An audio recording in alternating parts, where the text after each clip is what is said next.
And we are live. This is Beatppl Podcast, episode 69. Interview with an innovator. Roger Linn joins us today. And if you watch the show, you probably know who Roger Linn is. If you've ever used any kind of drum machine or anything, or you dig MPCs, you probably know who Roger Linn is. He's the creator of the Linndrum, the MPC, and the Linndrum, and we have him on the show today. And it's a great honor to have him here. So, hey, Roger Linn, welcome to the show. Hi, Corey, and hi, everybody. And I'm pleased to be here. Yeah. So, hey guys, just to cut everybody off right now, I'm hearing a squeal from humming. Somebody. Yeah, it's like some humming. I don't know who that is. I muted myself, so I know it's not me. Steele and Corey, you want to try that? It's still there. So I'm muted. I think it's Rod. Is it an instrument playing? There's no sound coming here. Yeah, I don't know. Oh yeah, it's Roger. That's fine. You know, we're good. We'll live with it. So, Ken, I can't hear you. What's up? Oh, my bad. I was saying, yeah, it's Roger, and I don't know if you got feedback going on or an instrument that's being leaned on or something, but we're getting like a high-pitched squeal. Well, it's I'm not hearing here. Yeah, it's gone. Yeah, it's gone. Yep. Cool. Okay. All right, so we're good now. So, we got people in the chat, and they'll be chiming in. We'll be throwing them up here from time to time. And one person says, "Thanks for the MPC." How often do you hear that in your everyday life? How often do you hear that? Well, it's very nice. I'm in a great position, and I do get a lot of compliments from people who write into my support email, and it feels great. The reason I do this is to influence music more than I could as a feeble musician. So when people who have more talent than I tell me that I made something that inspires them to make better music, it feels great. I never tire of it. It's great. I love it. So I have two major questions. One question I'm going to save till later, but let me get this first one out the way. When you thought of the 16 pad layout, what were you thinking? Were you thinking musically, or were you thinking just from a drum aspect? Well, it's interesting because the first instrument that I made with touch-sensitive pads was from my first company. It was called the Linn 9000, and I had a 8x3 matrix. In other words, 6x3. So it was 3 rows of 6 pads each, because it felt like since your hands are next to each other, it should be wider than it is taller or deeper. But then I made another version of the same product that I called the Linndrum MIDI Studio, which actually was ill-fated. It was never released because my company went out of business before it was released. And for that, I wanted to standardize on the rack mount width. So the idea was to have pads on the left and other controls on the right. And for that, there just wasn't enough space to put the 8x3. And I thought 4x4 would do the trick, because when you're using two hands, you tend to use them close together anyway. And so that was actually the first case where I had the 4x4 matrix, which was then used for the MPC when I started working with Akai. Are there any Linndrum MIDI studios out in the wild? There is a small business in Studio City, California, a suburb of Los Angeles, called Forat Electronics, F-O-R-A-T. And Bruce and Ben Forat were two of my employees, and they're real smart. It's mostly just Bruce now. I don't think Ben is involved in Forat Electronics anymore. But it's been great for me because Bruce has carried on repairs and modifications for the old Linn products. I forgot the question. Oh no, I just Googled the Linndrum MIDI Studio, and it looks like an Oh, you said yeah. Yeah, it has the MPC style pad layout. Yeah, I've got one in my garage, and I think Bruce has got parts for. There were a total of around 5 of them or 6 of them made just in prototypes. So he's probably got a few of them there, but they're not working. I don't think the software works on them, so there's nothing you can do. It's a big boat anchor, basically. Wow.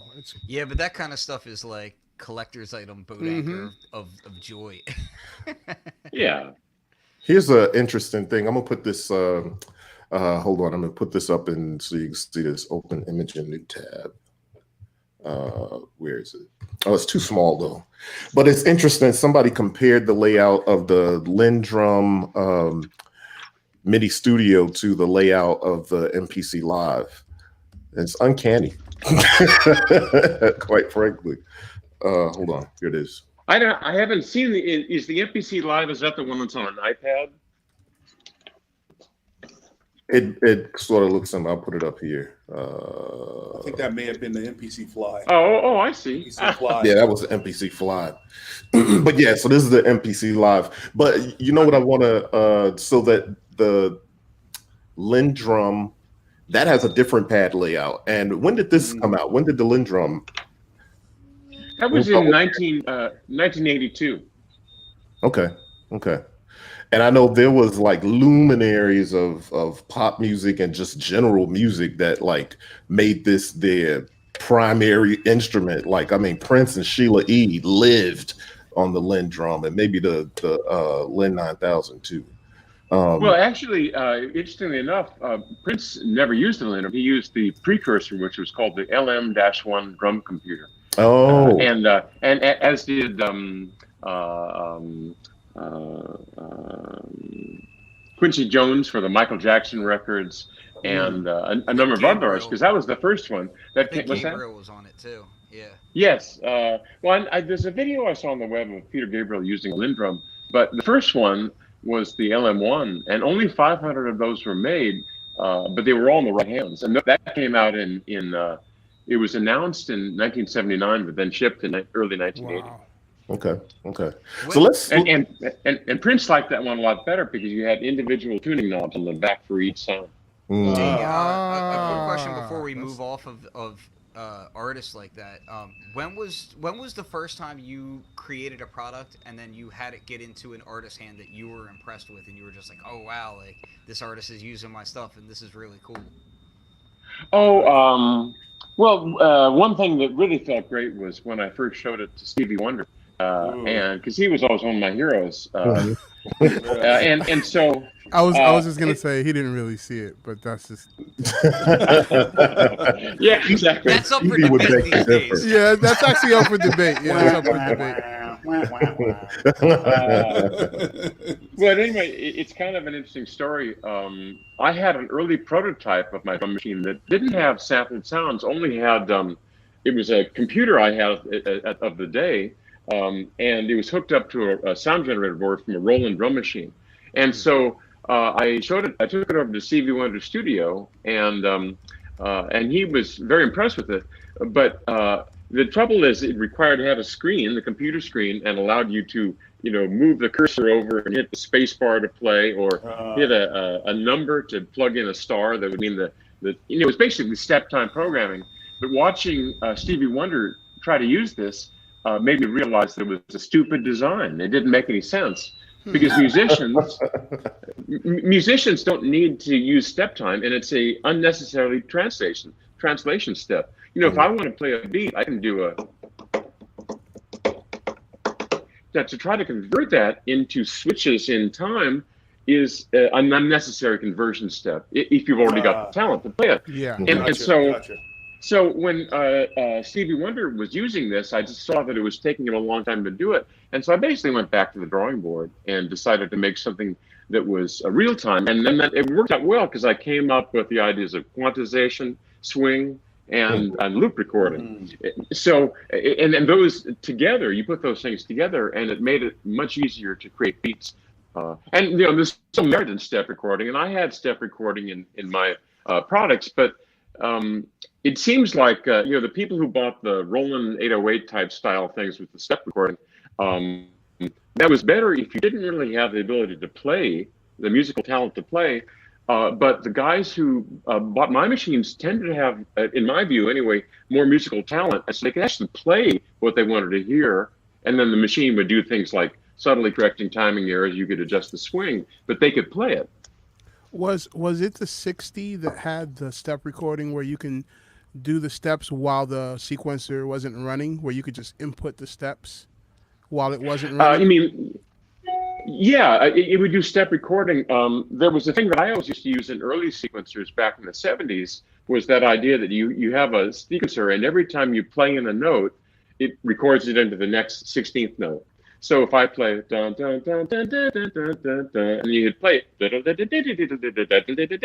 yeah. Right. Yeah. and I had used that trick a lot, and in fact, I had written code for an early sequencer based on the same computer I had that I used for the original drum machine prototype, and I used it on some recordings back in the day for the band Toto, for Leon Russell, who was an artist I used to work with as a guitar player, and so I wanted to put that. I thought that was a great boon for being able to create very impressive sounding sequences with very little effort, because just every time you hit the key, it puts it into the next step note, 16th note. You know. Wow. Nice. Yeah, that's a great feature, man. That's something that I see a lot of DAWs use that feature. Like the other day, I was writing something in Studio One, and it has that input step record feature where I can play notes on the keyboard in sequence, not running the sequencer, and it's recording it in 16th notes. And I was like, that came from the MPC60. Like that. Well, no, I can't take credit for that. Oh, okay. Where'd that come? Actually, Yeah, where'd that come from? It was actually a fairly common feature in early step sequencers. Oh, really? The first sequencer I ever used was a part of a modular synthesizer from the EMU company, and this was back in around 1974, I think, and it had a module called the step sequencer, and it had a little readout and 3 little digits, and then you would just it had a gate input that you connect to your analog gate and voltage keyboard, and every time you hit the note, it would advance the sequencer by 1 step.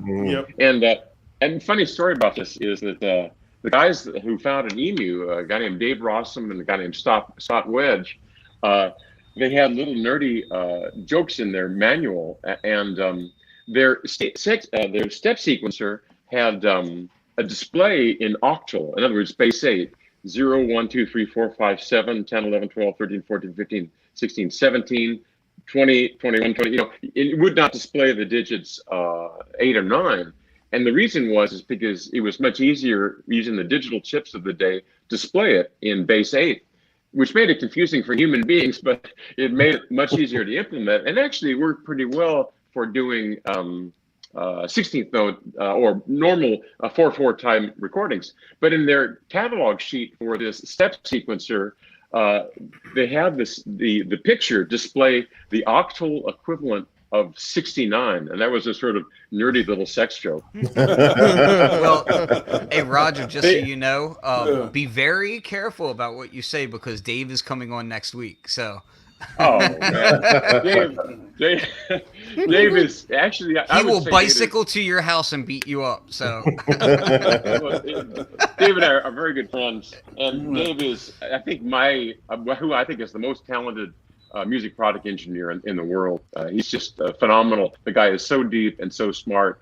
I totally agree. He's just amazing. I have a question. I have a question in regards to all of that. Wait, Ken, let him ask a question. Let me say one more thing first, though. Another thing in their catalog for the EMU modular synthesizer, for their noise module, they had specifications, and one of the specifications was excellent noise to signal ratio. Anyway, that's the way to do it. That's the way to do it. So I have a question about the fact that you had used samples in early drum machines, and what were some of the challenges of that? How were you, like, what were some of the things that you had to overcome in order to fit samples into such small spaces back then, and to make the latency work and that sort of thing for you? Oh yeah, it was difficult because at the time, because of cost, I was using PROMs, programmable read-only memories, that were limited to only 2,000 bytes or 2K bytes because it's just so expensive otherwise. So I had a bunch of these things in there, and so, for example, the kick drum I think was only 2K bytes long at 27 kilohertz sampling rate, and the samples were 8-bit in a format called companding. It was used by the phone company for telephone transmissions. And so even with all that, the first LM1 drum machine cost $5,000. And so it was difficult. And I had no cymbals. All I had was hi-hat. And the hi-hat was too long to record an entire open hi-hat. So what I did instead is I took mallets, or my friend Art Wood, who created all the samples for the other drum machine, he just used mallets on a hi-hat that was slightly open to create a sustained hi-hat sound. And so that sound was looping inside, and I would just use an envelope generator to pick off a little bit of that. And the hi-hat decay control would control how long it would decay after you strike it. Oh, snap. Nice. Wow. Okay. I have a weird question. This is a nerdy drum question. Do you know what drum set Art Wood used to make the samples in the Linndrum? It's funny. It's Daniel. Are you a drummer? Yes. Yes, he is. Okay. It's funny because no one's ever asked that, but just yesterday, an old friend of mine named Jimmy Braylauer, who was a session drummer in New York in the 80s, asked me that question, and I forwarded it over to Art. So if Art answers, he'll get back to me, and I'll send you the answer. Oh, I my don't gosh. know. I would now, if I find out, I'm going to hunt that thing down and just have it. Oh, my gosh. That's a dope bit of Well, information. speaking on that same topic, kind of. Wait a minute, can I do a corollary to that? Always. There was a funny story. Is Bruce Springsteen's drummer? Never heard of his him. name. Max Weinberg. Yeah. They were doing stadiums during the 80s because he was so popular, and they found that if they would mic the snare drum, it would just sound like cardboard. It wasn't full, and so he had a Linndrum, and it had 5 trigger inputs in the back. And so he would just have a contact mic connected to his snare drum that would go into the trigger input of the Linndrum and play that big snare drum. Oh, and, man, that makes a lot of sense. And so, but the funny thing about it is it was not dynamic. It was all one level. Mm-hmm. And I went to see, and Max Weinberg invited me to come down and see one of the Springsteen shows, which was in some huge stadium. And it was so funny because every song, the entire time through, it was that same sample of Art Wood hitting the snare drum once. But the sessions for recording were really funny. I had a home studio in one room in my house, and Art would come over, and I'd stick him in the closet, and he'd tune up his drum, and everything's ready. And I'd say, "You ready? Okay, we're live. Record." And he'd hit it once. I said, "Thank you very much, Art." Here's your $1. That's classic. So about that sort of thing, with all the resurgence of certain companies trying to do reissues of things and that sort of thing, what about copyright on these old drum machines? Do you still hold that? Who holds the copyright to all those old samples? Because you see them everywhere, and I know they're not always being paid for properly. So I wonder about that. I don't know. I never really liked copyrights. I have sort of a love-hate relationship with intellectual property law because I want to have my ideas protected, but I also want ideas to proliferate into the society so people can make better instruments and better music. So my understanding of it, and I don't understand this stuff well, is that there's a gray area regarding the recording of samples because they're so short that doesn't mean a whole lot. And whenever I start to read about this stuff, copyright and legal issues, I generally just fall asleep. So Sure. It's you have to focus on what you like to do, and so there are not a lot of copies out there on the web, and I don't know. It doesn't really. Well, bother me. it kind of comes to mind for a few different reasons, because there's also the semi-viral video for us beat producer nerds of you talking about the situation with Jack, and I don't think we need to completely rehash all of that, and we can get a little bit into some of that stuff later. But the reason why I bring it up is because it, like you said, as a creator, as a musician, you want ideas to proliferate and people to create, but at the same time you do want to be respected at the same time, both monetarily and otherwise. So it makes me wonder about that sort of thing, because there's been rumors about remakes and clones and that sort of thing, and it makes me say, well, okay, if you're going to do that and you're talking about a digital based drum machine, how does Roger Linn feel about that? Well, I think for samples, I don't really care about it that much. I think that those samples are popular not necessarily because of what I did, but because of the music that people created with them. It was such a new idea that a lot of very creative people, most notably Prince, brought the true beauty out of the machine. He put the soul in the machine, and the early artists that did it. And so, I think a lot of people, fortunate for me, they credit me. They say, "Oh, that sound was wonderful." No, I would say, no, that sound, the recordings that Prince made or that early adopters made are the true wonderful things, and you're associating that beauty with the sound when it really has to do with the music that was created by it. And so I don't really see so much music magic in a particular sample. And I guess, not that I'm inviting everybody to copy them like crazy, but everyone already has anyway. Yeah, right. Sure. Exactly. Linndrum are all over the web, so it doesn't really matter so much. And I'd say it's a compliment.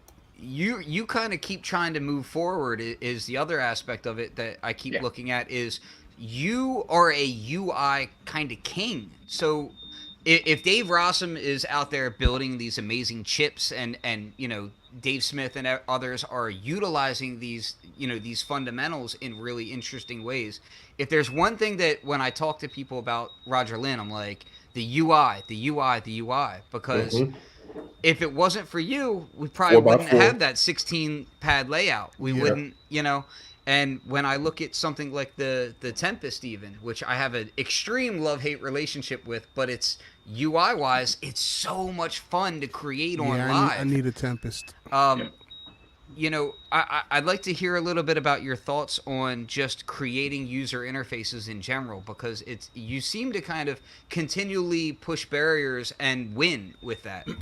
Well, I would like to add on to that. Before you answer, I want you to answer that. But I think that's it's a good example of it when you say, you took the machine to Stevie Wonder and he was working on it with step sequencer, but then you looked at that and you totally went back and said, I need to make this a better piece for people to jump in and use the interface to program music the way musicians program music. And I wonder if that goes into the question that Ken is asking, how you being the UI king and how you approach UI design, where that kind of lies and how you approach it that way. Yeah, UI is very important for me, and mostly because I've been so angry, as in my early musician days, when I buy a product and it was just horrible to operate. And the trouble with it is there's two different headspaces. One is you're making music. The other one is you're reading manuals and all that crap. And it gets to a point where you associate the pain of having to deal with the technical stuff with the music. And you don't want that. You want to be able, when you have an idea, you want to be able to go into your recording setup and just make the music. And so what I've tried to do is try to make the UI as simple as I can and focus on the things that people really want to do to make music. And what I see today, I think is bothersome. I see a lot of products where people are just doing more and better.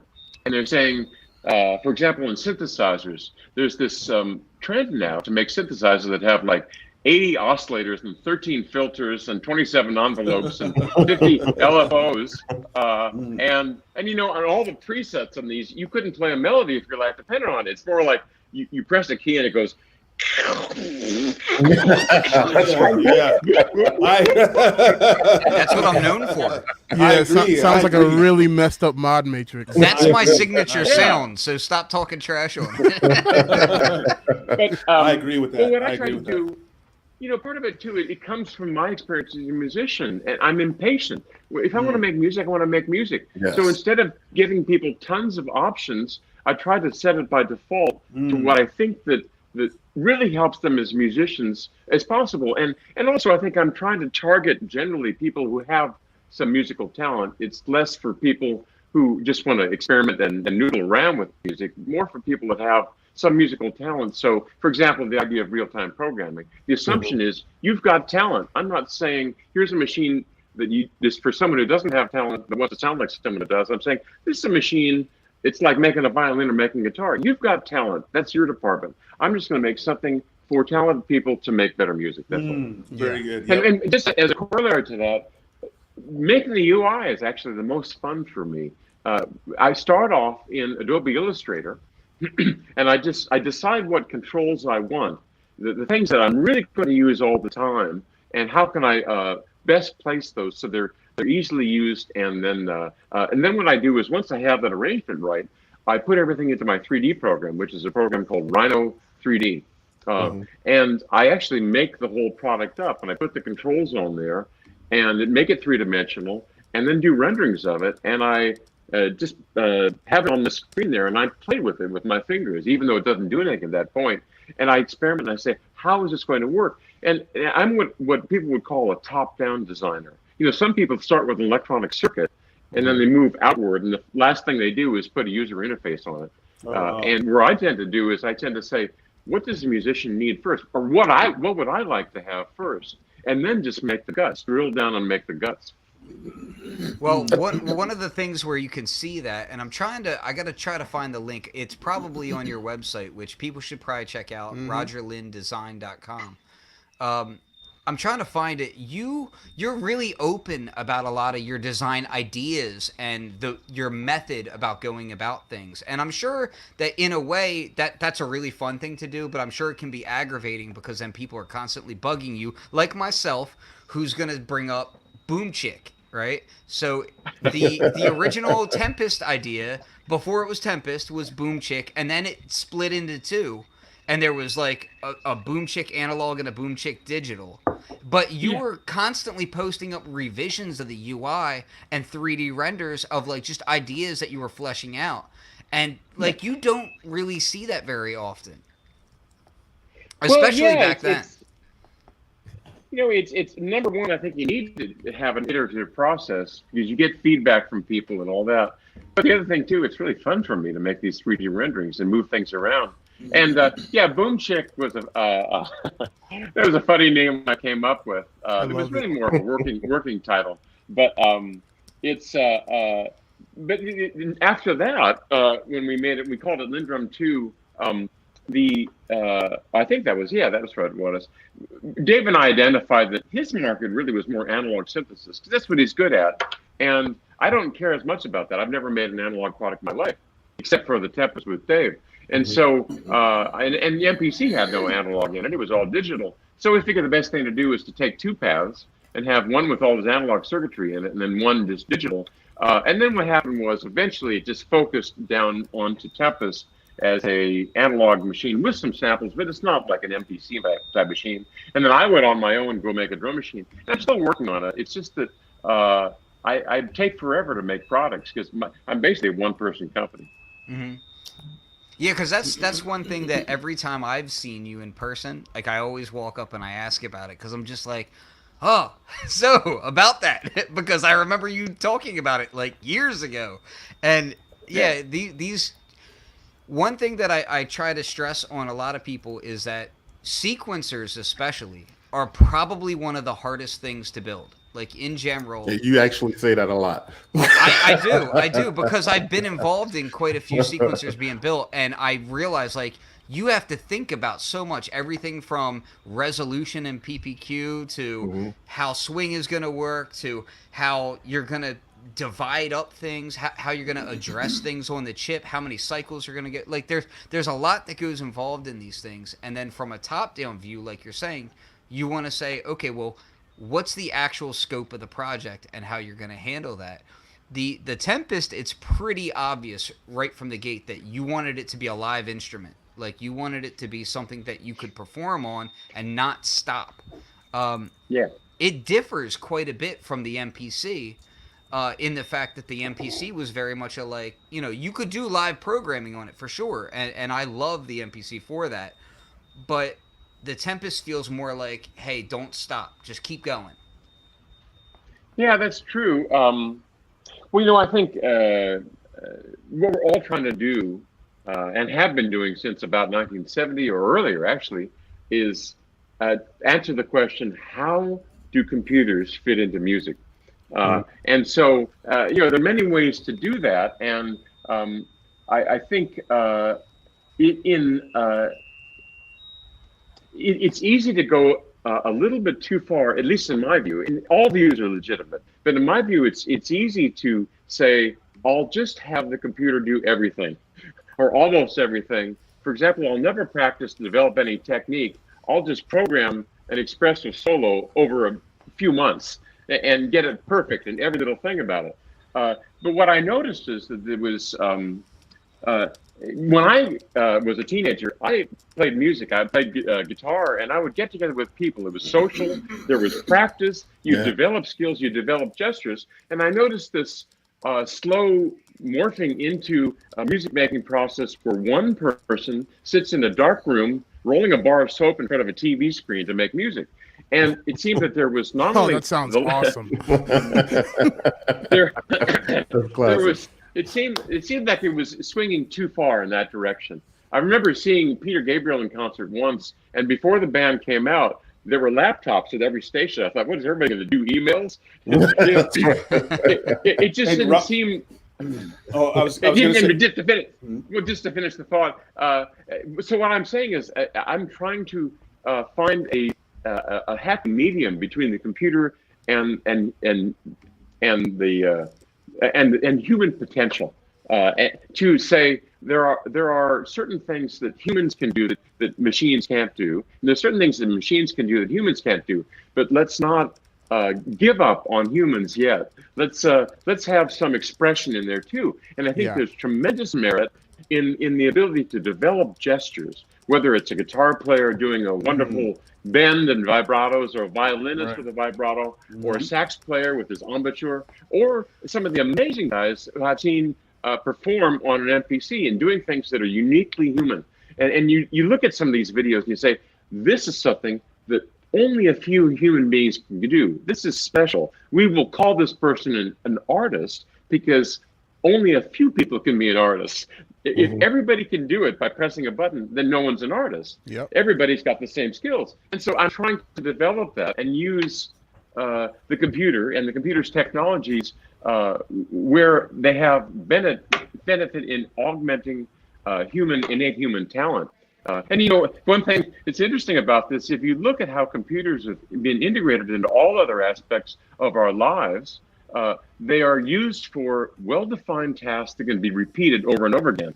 Well, in music, it's looping.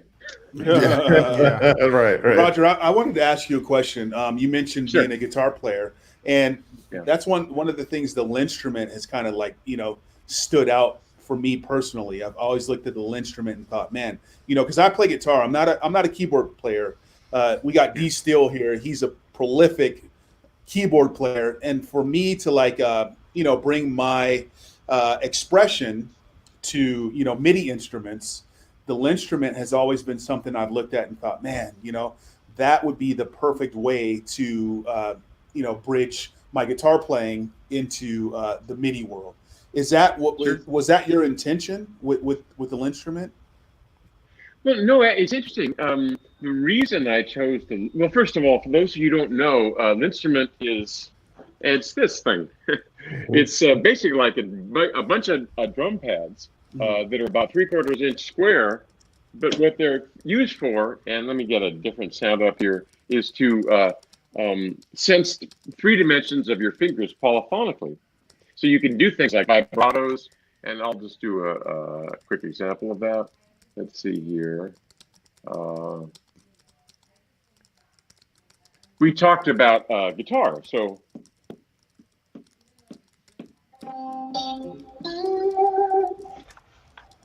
Here, this is maybe that sounds awesome. Already so expressive.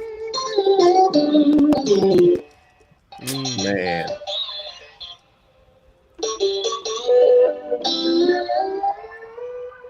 And so the way the notes that are laid out is each one of these rows is kind of like a string. Let me see from down here. From here, let's say. So is it laid out like a guitar? Is it laid out like a guitar? Okay. Yeah. It's laid out like a stringed instrument, and you can tune the strings, the rows, however you like. Then what these lights do is they just tell you where the white keys are. So the blue is C, D, right, yep, E, F. So right now you're in C major. Yeah, well, yes, exactly. That's the normal light pattern. And so that allows you to, and then the different rows are just like different strings, and they're normally tuned all in fourths. Oh, I'm pressing a button. There we go. So if I want to play a melody, for example, there we go. Wow.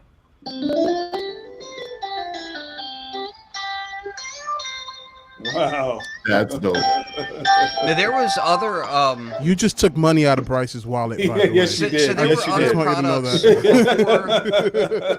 products. So before the Linndrum came out, there was a couple other products that were doing sort of griddish things. Like there was a Soundplane from Madrona, and there was I'm trying to remember the other one. There was a harmonic Soundplane, layout that was similar to The Eigenharp. yeah. There was a harmonic layout one that's similar to like a accordion, right? Well, there are a few of those, but this is where, and the most important one was the Continuum by Beatppl Podcast, which came out in 1999. Absolutely. And what that has is just basically one long array of notes on sort of a mouse pad like surface or neoprene, and then the pitches are equally spaced, and you see where the black and white keys would be on a piano, but it's a continuous surface, a continuum. And that thing is really, to this day, still is excellent.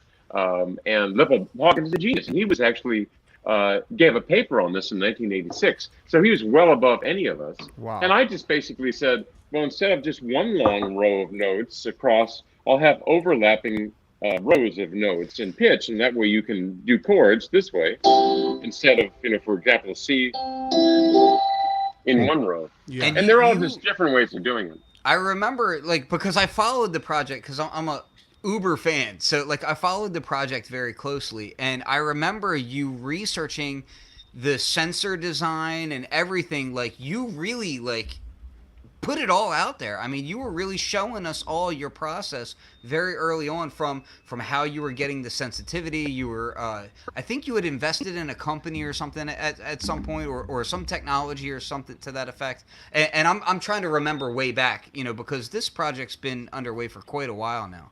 But I'm remembering this stuff way back, which I can remember better than my kids' birth dates, which is absurd. Wow, Ken, you gotta get your priorities.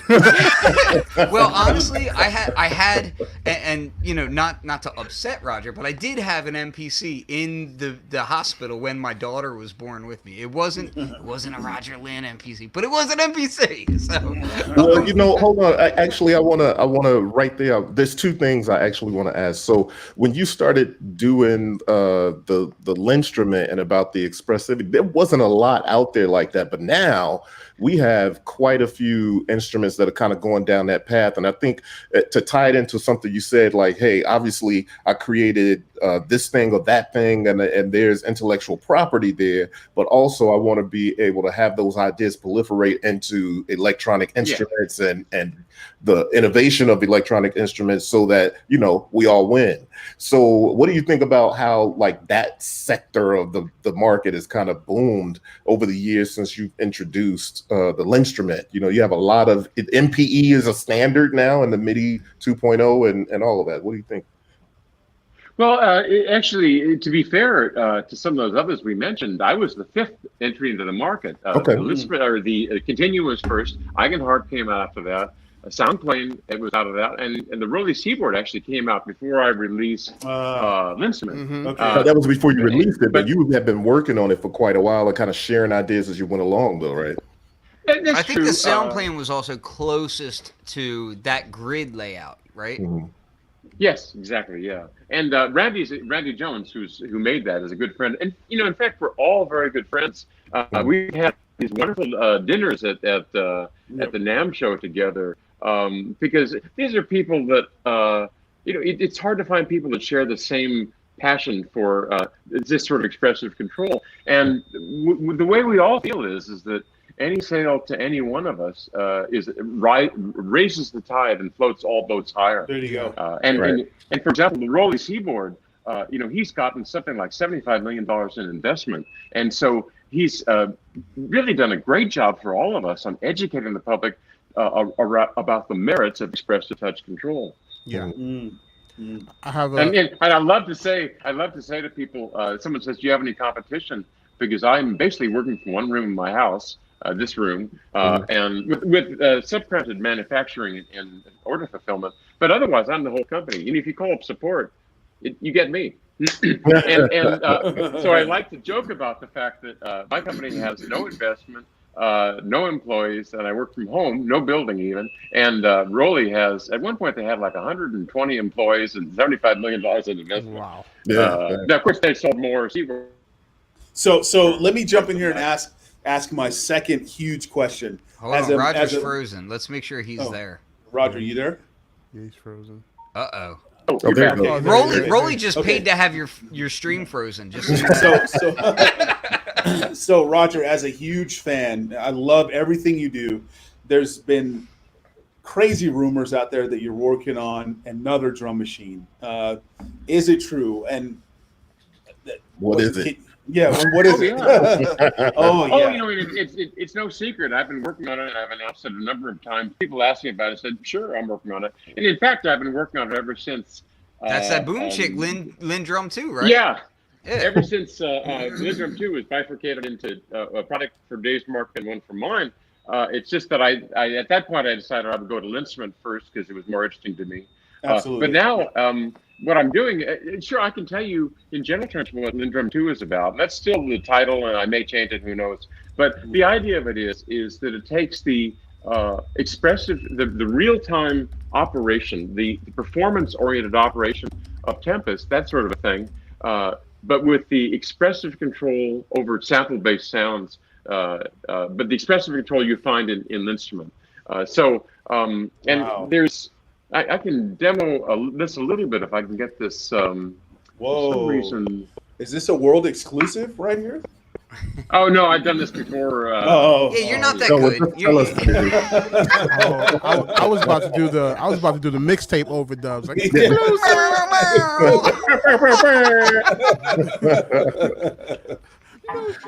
Hey, yo, while Roger gets that set up, yo, Ken, I gotta tell you, man, you banging on your keyboard with a hammer and a spring. I keep trying to move it off of there. My bad. Elephants over there. Elephants like walking on his keyboard. Yeah, you know what? I'm literally gonna buy a whole new mic stand today because of that. That's my fault. Oh, good. Okay, I'm going to Roger. Okay, here's let me elevate this for something. Hang on a second. Yep. Here. So let me get this straight. Is he saying that the Linndrum 2 is going to have the expressiveness of Linstrument? Is that what we? Yes, three-dimensional control. Yes, he is. That's beautiful. So if you can see this here, well, probably not so easy, but I'll try for it. Anyway, on the surface here, you always know the feature on MPC I call Note Repeat that I first introduced on the product called Linn 9000 in 1984. And so this is kind of like Note Repeat on steroids. So I can now, by varying pressure, I can get on this hi-hat sound varying strikes of velocity, right? Unfortunately, there's, I think, Logic did an update. Oh, yeah. Oh, here we go. Okay, so I can. I'm sorry. I'm gonna have to make an adjustment here because something's funny in this file. Hold on, let me put my wallet on the other side of the room real quick. Yeah, is there?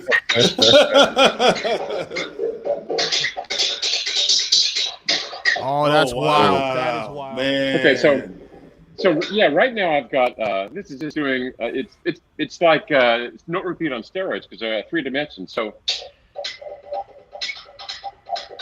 what?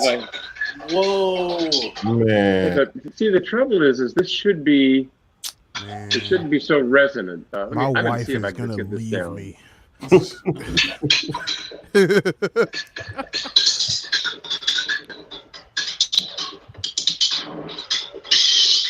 Whoa. So what I'm doing is, And the way it should be working if I listen. That's The way one it should be hi-hat? working if this is just one hi-hat out of 200 Man. pads. Now with my thumb, I can change that rate.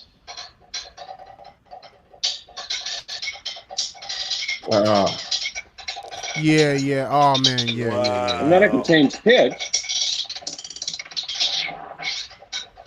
That's brilliant. And if this is working right, I get a natural sound towards the back of the pad and or to the front of the pad, and a more pressure controlled filter on the front of the pad.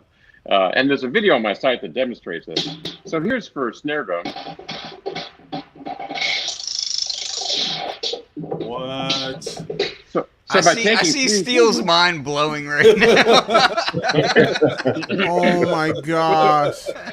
So by varying pressure on these three pads, you can do beats live with three fingers. No, don't tell me that. Oh man. Man, that's crazy. That is crazy. So, one of the things about the Linndrum that comes to mind is the whole MPE movement and that sort of thing. Yeah. So I work with ASM, which makes the Hydrasynth, and they do polyphonic aftertouch and just recently started supporting MPE as well. And one of the things that I've discovered is, hold on, back up a little bit, Roger. I noticed that we get feedback when you lean in. So I'm trying to troubleshoot. I'm trying to troubleshoot while we're on the air. I think what it is, I have my hearing aids in my pocket. Oh. I'll take them out. That's absurd because people were commenting in the feed. They were like, "It sounds like hearing aid feedback," and I was like, "Oh, it's iPods." So whoever was saying that in the chat, you guys win. Yeah. The MPE standard as a whole, though, it seems like it's kind of implemented a little bit shifty between different brands and whatnot. It doesn't feel like it's 100% locked down across everybody and always done the same way. Like the basics are there, but it doesn't always feel like it's done the same way. How do you, because you were one of the early adopters of that kind of platform. How do you feel about all that and the movement of MPE and MIDI 2.0, which is kind of coming about? Well, it's MPE that started out with a conversation with me and Roland Lamb, who makes the Seaboard. And we're saying, hey, we're all trying to get this polyphonic expression. Why don't we all do it the same way?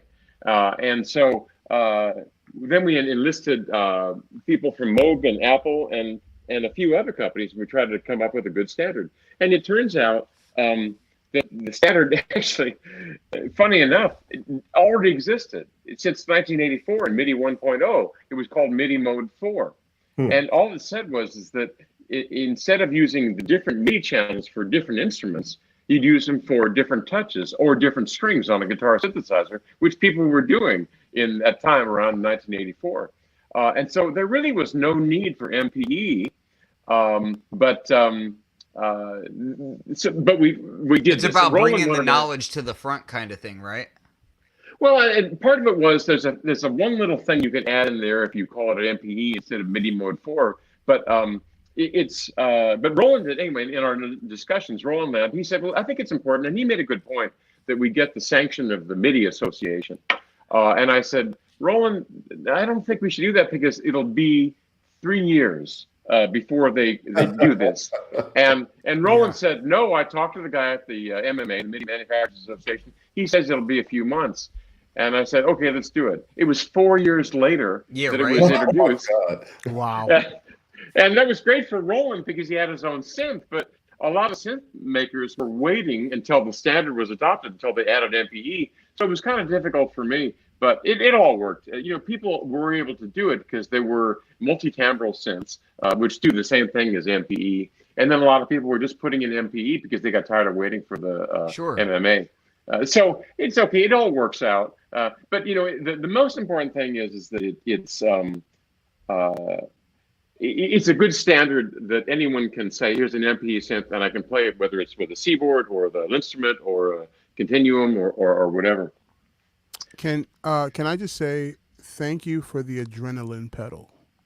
Oh, you're very welcome. So when I was in college, I was using a cracked version of a plugin of the adrenaline plugin, and it was literally like the plugin that I would use on everything because it was such a diverse. And then I actually learned about the plugin first, and then I learned about the pedal second. And I was like, whoa, wait, this comes from a real thing? And then a homie Jordy sent me a picture of him using the adrenaline pedal, and I'm like, man, I got to get one of those things because it's one of the most diverse pedals that I've seen out there, like for processing sounds. It's really It's an interesting story, a brief story. Adrenaline came out of when I used to work with this artist, Leon Russell, and I had convinced him to buy a $20,000 modular EMU synthesizer. As everyone should. Yeah. Hey, I just convinced you. Yeah, I just convinced him to, As everyone should. It was a great gig. I was 19, and Leon had money, and I knew about synths. So whenever there was something cool on the market, I would just convince him he needed to buy it. That's right. And so anyway, I don't even have money, and I want to buy it. So. But anyway, what we used to do, both Leon and me together, work in the studio on his albums and on my music on the side. I would work late at night on the studio and my stuff. But we would use sequencers and filters and these different synthesizer modules to process acoustic instrument recordings, like guitar sounds and all that. And one of the fun things we would do is we would take, like, someone's playing a drum beat, and whenever there was a transient in the drum beat, it would step the sequencer or a random noise generator to a new level. So, for example, someone would be playing a hand drum, and the hand drum would then create successive new resonant filter frequencies of a guitar every time the hand drum is hit. And it was a very cool thing. And so I thought, this is great, except it takes a modular synthesizer and a whole lot of knowledge to do it. And I would like guitar players to be able to do this. So I thought, why don't I put it in just a simple pedal? And that was the idea behind it. So Adrenaline is basically a big modular synthesizer, but with presets where you turn a preset and you can change everything at once. Mm-hmm. And you can have sequences of filter tones. Yeah, there it is in the site. So it's so cool. It's a fun product, and it's very inspirational. And there's this blues guitarist named John Mayer who used it in a few of his hits. When Nobody knows in him. his career. Yeah, not so much anymore, but he had a lot of hits. At any rate, it was, but it was very creative to see how he would use it, and he did some interesting things with it. I used to play pads into it and have it do all these gated sequences, just playing pads of my old chord Trinity through this thing. Yeah. Oh man, it's so cool. I got a question for you product wise, because you're kind of known as the drum machine guy, but with Roger Linn Designs, you being a guitar player, you're making these really interesting guitar pedals, and I've got friends of mine that swear by swear by this stuff. Did you feel like it was hard to get product awareness about this sort of thing? Well, it's always as a tiny company, it's always hard to get noise, to break through the noise, and so to this day there are people that say, "I just bought an instrument. I had no idea it existed, and I happened to come across this webpage that talked about this instrument." And so it just takes a long time. It's my sales are always sort of follow what's called an inverted bell curve. I get early adopters that know about what I'm doing, and they're waiting for it to come out of the gate. And then it tends to drop down a bit. And then as the word spreads around, people say, "Oh, this is really a quality musical instrument. I can make music." And they tell their friends, and then it starts to climb back up. So and that was the same thing in my early drum machine. That must be hard to kind of plan for, though, as far as like when you're trying to ramp up production and that sort of thing. It must be hard for you to kind of like really gauge what the order structure is going to be, and all, especially being a one-person operation in that way. It is. It's hard financially, especially because I have to plan for my production well in advance, and then if I don't get enough sales, then I got to pay for all the parts, and if I get too much sales, then I don't have anything to ship. But I have a secret weapon that really helps me, and this is something that I recommend to anyone starting a small business that makes electronic products. Marry a woman who works at Apple. Oh, there it is. There it is. There it is. Okay. Secret weapon. Wait, are you telling me that you're married to Siri? Roger Linn and Siri, the new power couple. I knew she was jacking my beats. But Apple pays very well. We actually only live about 7 minutes from Apple. and wow. and it's great. And in fact, she manages the entire department of what are called engineering project managers for the audio hardware department. Wow. But she won't tell me anything. You know, they're so secretive. I try to. It's like working for sleep at night. Area I say, 51. "Oh, tell me about the new." Well, iPhone. let me Tell go about that." really far off of the normal topic real quick and just ask, like, where did you meet your wife at? It's interesting. I was living in Berkeley until 2.5 years ago when we moved down closer to Apple because of my wife's job, and she had embarked on a second degree. She got her engineering degree. She's from Germany at the Technical University in Munich, and so she came over here to do her thesis project where she was writing software for a 48-channel convolution reverb that was used in the psychoacoustics department of Cal Berkeley. And it turns out one of the people on her team was Don Buchla's wife, who was a good friend of mine. Because Don Buchla lived in Don Buchla, the synth guy. No, I never heard of it. Yeah, I never heard of that. So anyway, when my wife, who I didn't know at the time, first arrived in California, Don's wife, whose name is Nanique, she's a French woman, she invited Ingrid out on the town to go to a restaurant in Berkeley called Downtown, where they have live jazz. And I happened to be there too, and so I saw Don and Nanique, and they introduced me, and so anyway, the rest is history. That's beautiful. That's beautiful, Yeah. man. That's See, great. that's the kind of stuff that I'm always interested in. I'm like, I want to know, like, what made these people, you know? Yeah, the person behind the technology and the innovation is always good. That's beautiful. Well, yeah, and it's also fascinating for me too. And so, when I was up in Berkeley, I had this little coffee group that we meet once a week that we call the Dead Presidents Society. It was originally because it was Tom and me and Dave Smith, Tom Overheim and me and Dave Smith, and we were all former presidents of companies that have died. So it seemed like a fitting title. I remember seeing pictures of you guys out at like breakfast and whatnot together.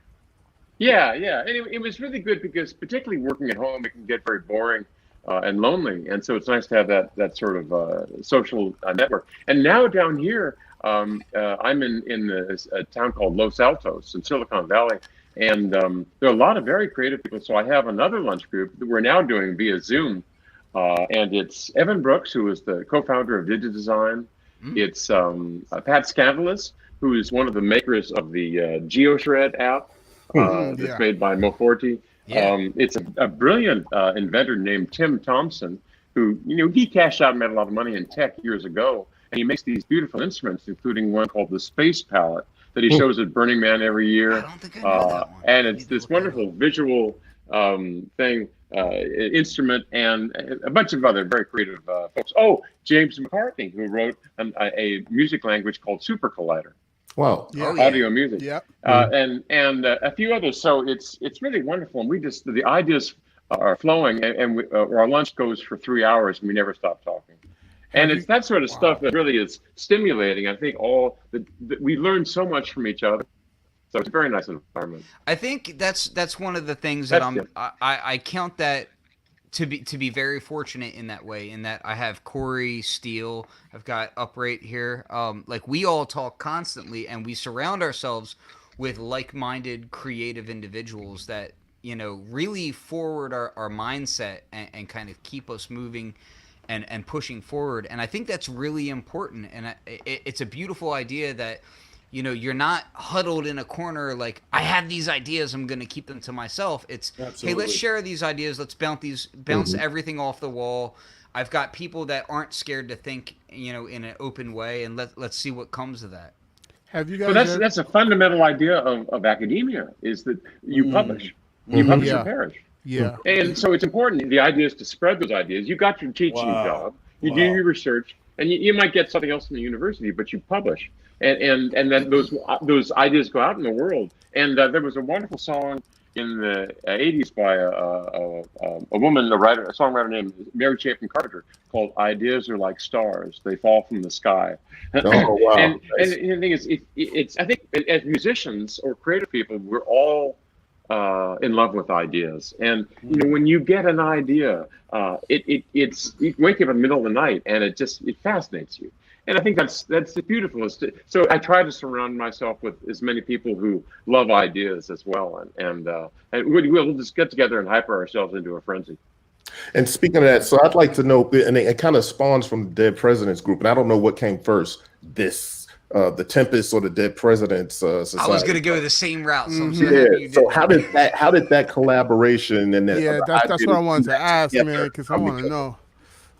Well, it started actually with Tom Oberheim, and you know Tom, the synth guy, analog synth guy, and Tom lives close to Berkeley in an area called Orinda. And so Tom was, at one point, he was doing some hardware work for Cal Berkeley's engineering department. And so he would come over and he'd say, why don't we get together? And I said, that sounds great to me because I'm bored stiff working at home alone. So we would meet down at this coffee house. And then a few other people joined us. David Wessel, who's passed away now, but he was the head of CINMAT, the Center for New Music and Audio Technologies at Cal Berkeley, their computer music school. Max Matthews. I don't know if you know Max Matthews, but he's known as the father of computer music. And he created the first electronic music algorithms on early computers at Bell Labs in the 1950s. Wow. He would come over. And great story about Max. If any of you remember the movie 2001 by Stanley Kubrick, there's a scene in it where Dave, the protagonist, is disassembling the HAL 9000 computer, and when he's doing this, the computer's sort of losing its marbles, and he starts to sing the song "Daisy, Daisy, WRN." Yeah, it's an old song called "A Bicycle Built for Two." Well, the reason that they use that is because Max Matthews created the first singing computer, and the song he chose was that song, Daisy. Wow! and so the idea of that scene in 2001 was by as HAL 9000 was losing his marbles, he was reverting to his childhood, his early experiences of singing that song. Oh man, that is nuts. That's great. that's wild. Oh man. And so Max was in our group, and Max was great. I gotta tell you a great story about Max. Really quick. Max has passed away now, but in the group, he was still, when he was quite elderly, come to the group. And one day, I think he was 84 at the time, and his hearing was getting bad, as my hearing is. But he had tried all the hearing aids, and all the hearing aid companies would give them hearing aids for free for him to test them because he was so famous.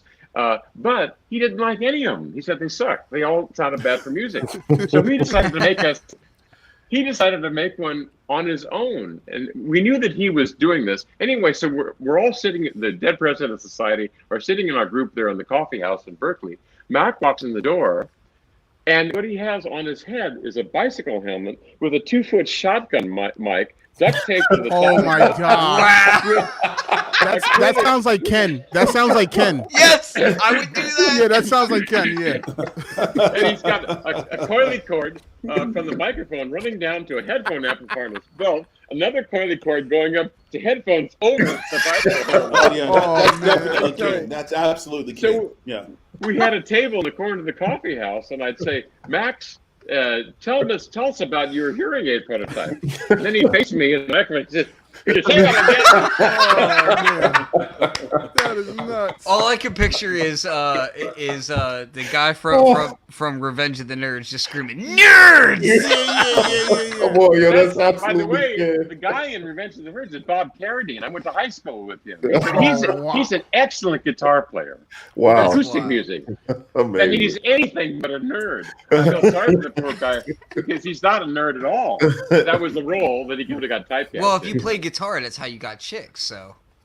Hey Roger, I got a weird question. Have you ever been at one of these Dead Presidents meetings and then, like, in your head you're like, damn it, I should have thought of that first? Like when you hear an idea that one of the other guys would say. Every time I talk to you, Steve. You're just like, oh yeah, me and Ken do that all the time. But I'm wondering if there was like something that somebody got to right before you, like came up with the idea, or maybe they kind of. The idea was better on there, and you're like, man, I wish I would have done that. mostly in the Dead Presidents Society group, everybody was smarter than me, and so it was kind of a given that awesome. they come up with great ideas. So humble.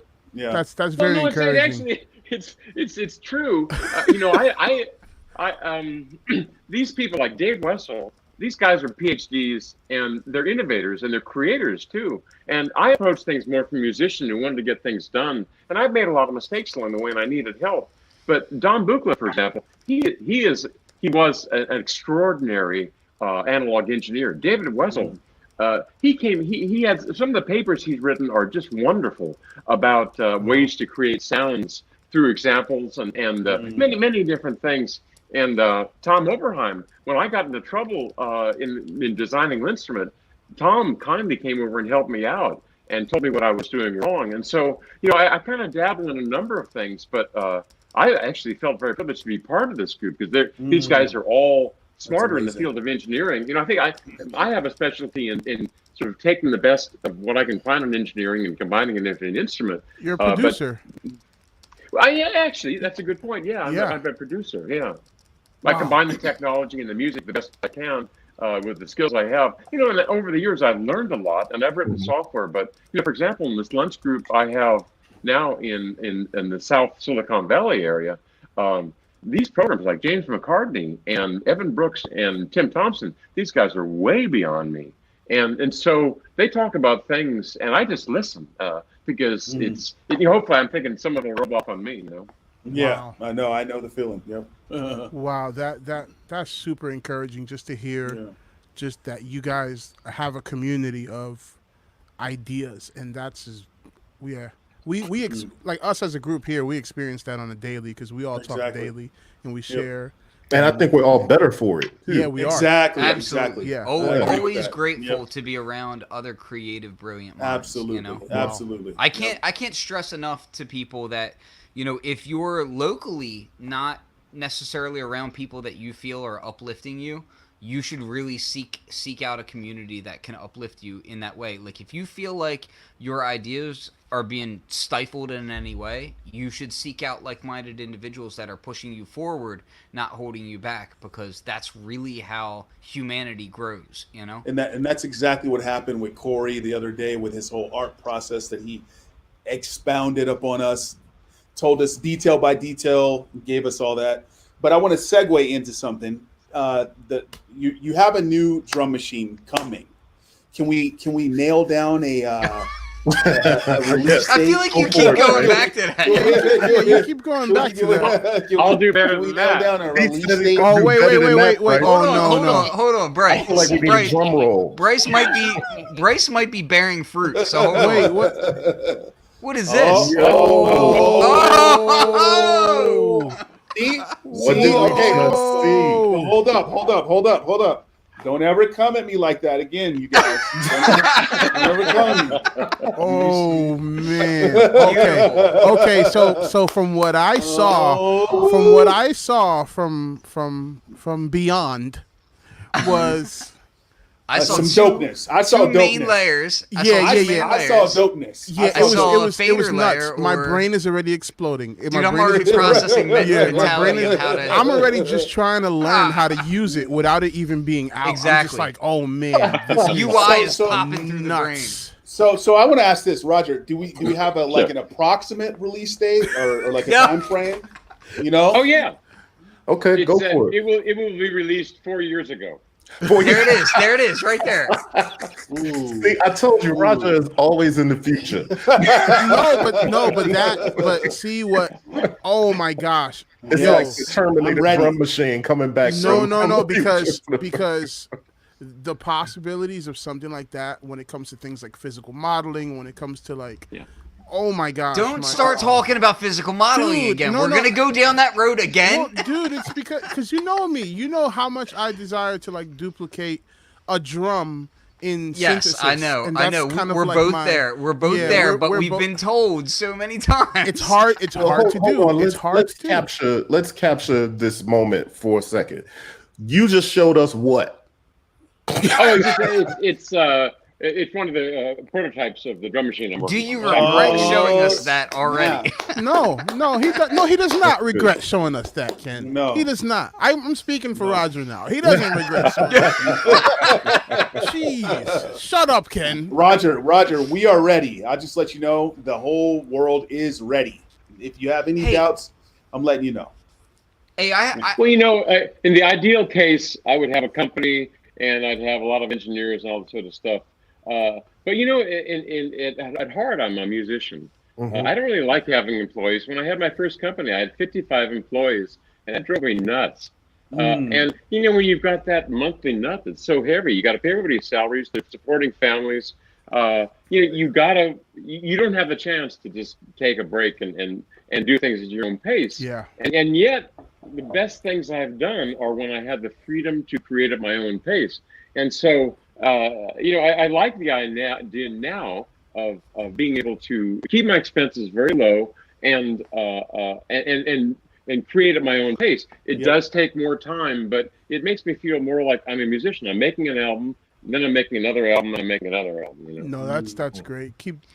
Just know that you have 4 beta testers here, just in case. Just ready to go, man. Hey, Roger, I do want to bring up some conversational stuff about drum stuff, because that's who you are, and there's going to be a lot of people that want to know this stuff. So I do want to dig into it.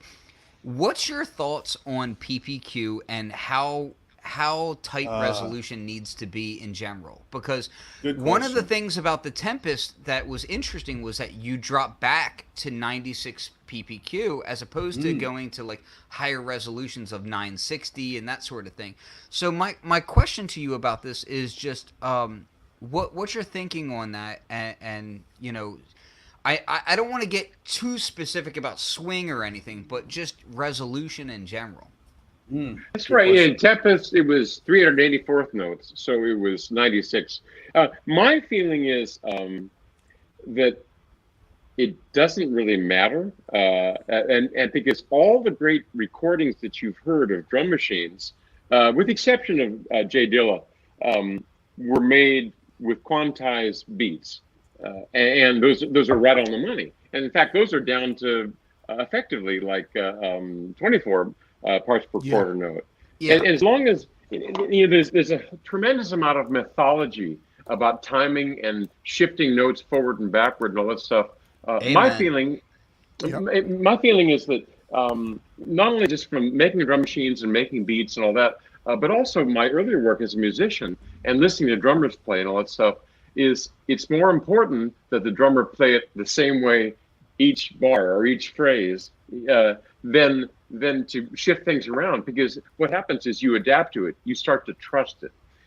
And so the other musicians, for example, the bass player is playing with the drummer, if he has to change his rhythm or his swing feel or something like that to match the drummer, because the drummer is speeding up or slowing down or changing the feel along, he can't trust it. But if it's in as long as he plays it the same way, if there is a groove there, it's most important that it be the same each time, which of course is easy for machines to do because they know exactly what to do. Absolutely. So my feeling is it's far more important to have subtle degrees of swing.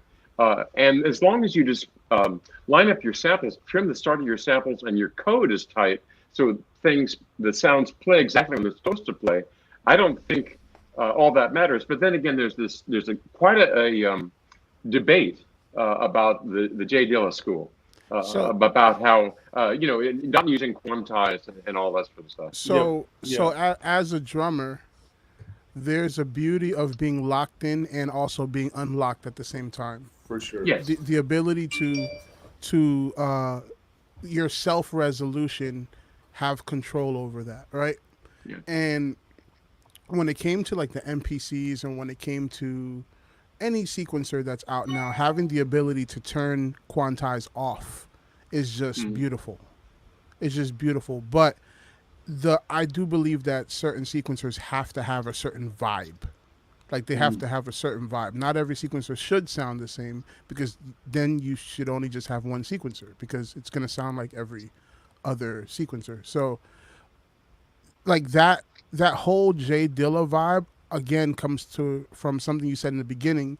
It's not necessarily the machine that sounds a certain way. It's Mhm. the programmer. It's the guy making the music behind it is what causes that vibe to happen, because they make decisions that point the machine in a certain way. Well, yeah, it's interesting if you listen to some of Jay Dill's recordings. To my ears, they just sound like a bad drummer sometimes. Yes. But Sure. Jay Dilla had tremendous ideas, and there were these sounds coming in, and musical ideas that would come together. And I think when I hear people that copy Dilla's style, they're intending to make the beat to my ears sound like a bad drummer. It's not everything Jay Dilla did, but parts. Yeah, I agree with that. Wait. And I wanna also add- Bad drummer is relative. Yeah. It's subjective. It's Depends subjective. on how drunk he is and what the gig is. Yeah, it's Yeah. subjective. No, because, but let me clarify, because people are going to say, "What? He's dissing Jay Dilla?" no. We know you're not. I But know I'm exactly what you mean.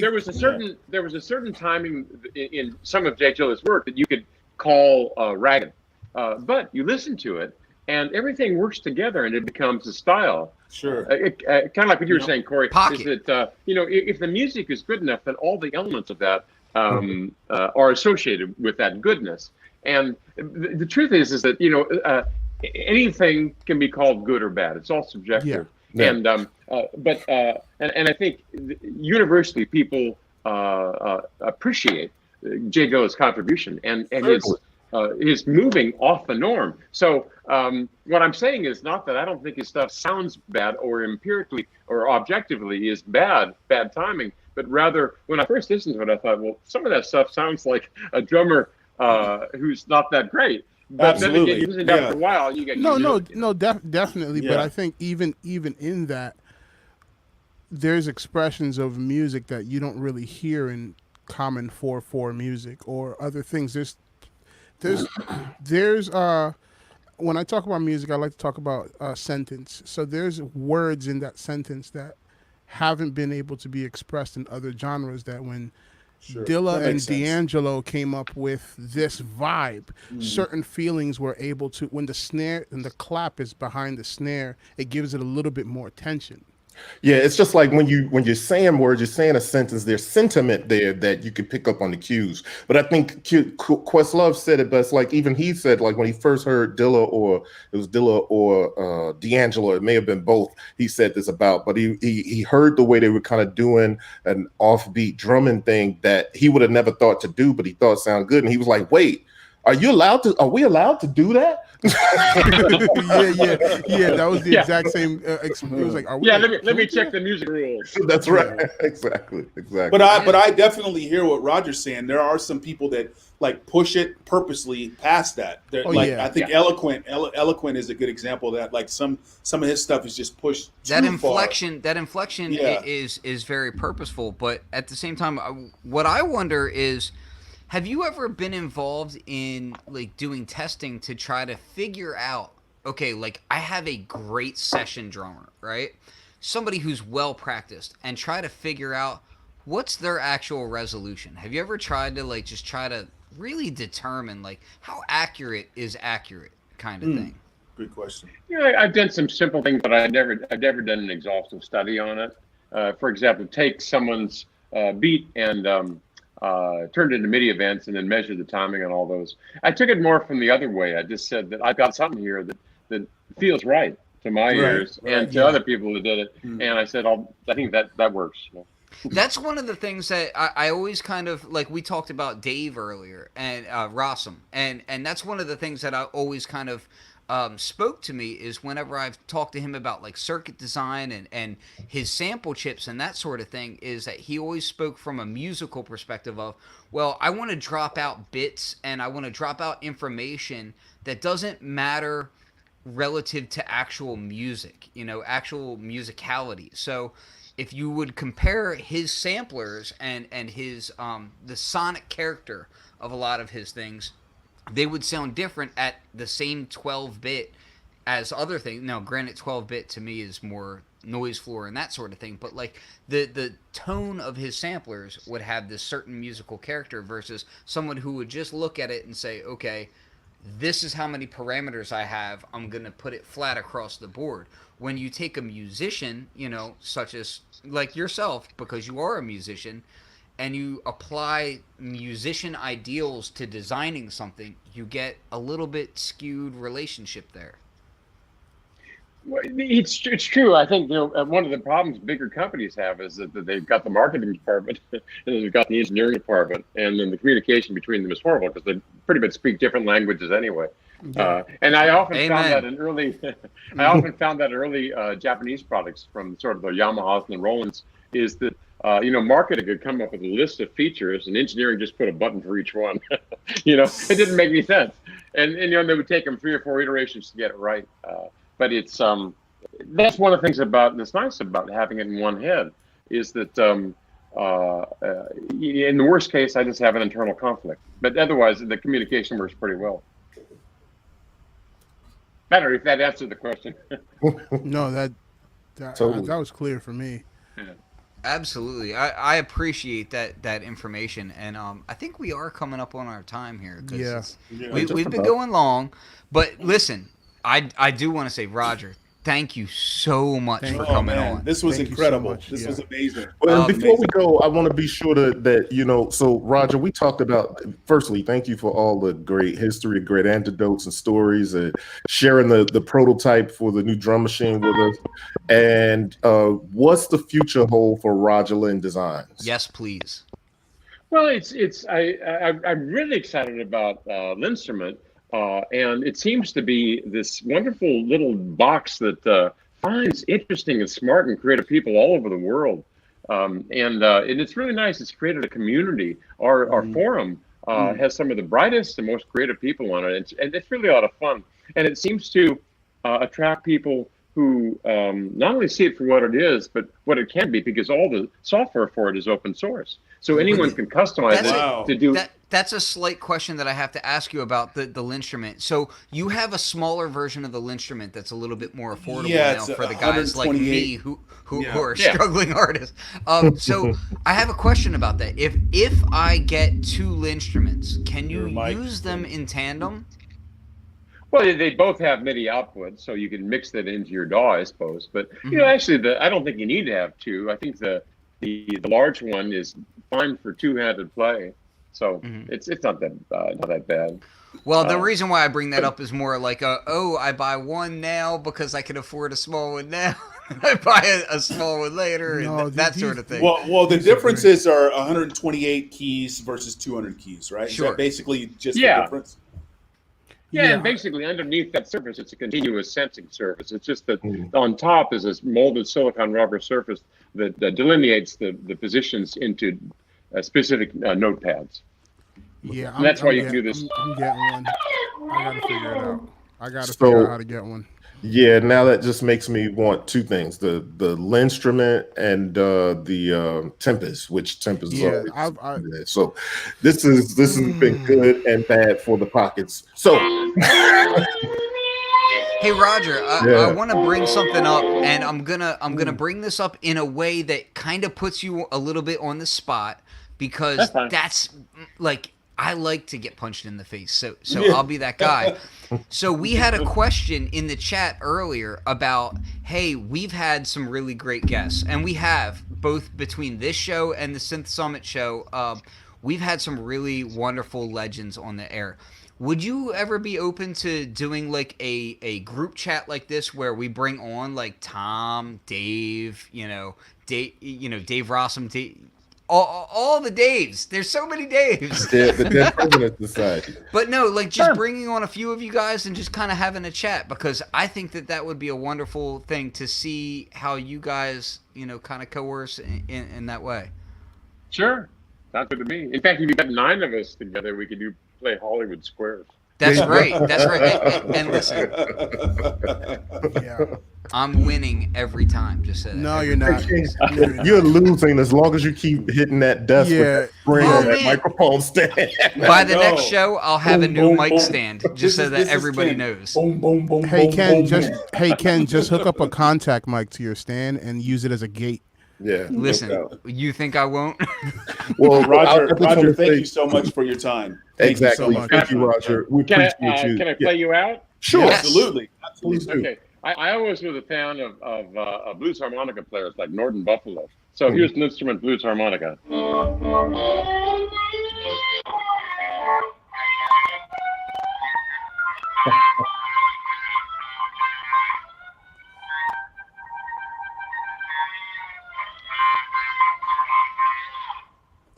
Wow. Thank you Roger, so wait. Oh. No. What instrument were you playing? Where was that harmonica? Oh, that's actually I have a free downloadable sounds file for Apple's Logic or MainStage, and it's on my site under the Getting Started page. And all that is an FM synthesizer running through a guitar amp model with a little reverb on it. Wow. But the thing is, you've got 3 dimensions of control. I've got pressure, I've got pitch, Man. and I've got timbre in the y-axis. So you put all those together, and it has a very expressive sound. Yo, Absolutely. I've never wanted to be a harmonica playing hillbilly until right now. I actually have wanted to be that for a long time, but you know, I've got issues with my DNA that it's like if I go down that path, I might not come back. Yeah, so. Ken, don't do that, Ken. Don't do That it. was Ken. great. Well, cool. We're gonna call it one. And again, thank you, Roger Linn, and so thanks to the much. whole panel and my crew for making this a great interview. And for those of you that are watching, come back next week because we'll be talking to Dave Rossum and Marco Alpert of Rossum Electro and formerly of Emu Systems. And Yes. Ask Marco about this quote from him. okay, He once said to me, "If it weren't for NAMM shows, companies would never finish products." ah, Oh, snap. Yeah. If it weren't for NAMM shows, companies might never announce products early. that's classic. Yeah. All right. Anyway, it's been great. Corey, thank you very much for inviting me onto your show. And thanks all, and goodbye now. Thanks Oh, for thank you coming. so much. Take Hey, care, don't Roger. end your call. Don't end your call yet. We're gonna end the broadcast first.